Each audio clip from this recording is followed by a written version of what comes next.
Because when it's about everything, there's too many facts. So then how do you determine if someone's a trustworthy guide in the face of the apocalyptic unknown? Because that's really the question. And the answer is, they're not terrified tyrants. I think that's the answer. Now, maybe that's wrong. If someone has a better answer... How do you know if they're a terrified tyrant? Because they're willing to use compulsion on other people when they could use goodwill. Like the farmers in Canada objected. They said, look, we have every economic reason to use as little fertilizer as we can because it's expensive. We have satellite maps of where we put the fertilizer. We have cut our fertilizer use so substantially in the last 40 years, you can't believe it, and we grow way more food. We're already breaking ourselves in half.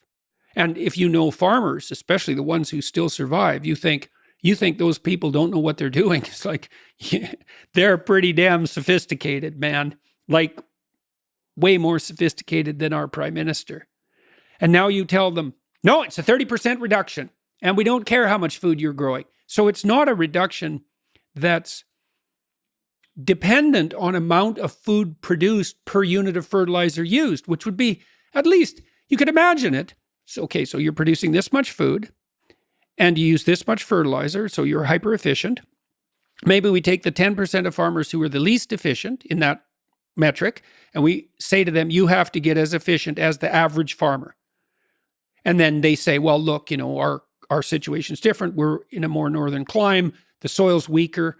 You obviously have to bargain with that, but at least you reward them for their productivity. Well, it's like, well, Holland isn't going to have beef. Well, where are they going to get it?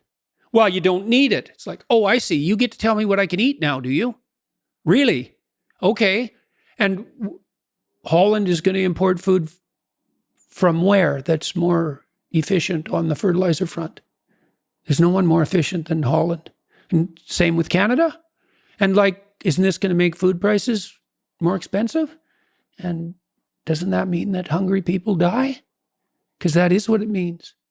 So ultimately, poor people pay the price of these kinds of policies. Not ultimately. Today. That's a crucial distinction because they say, well, ultimately the poor will benefit.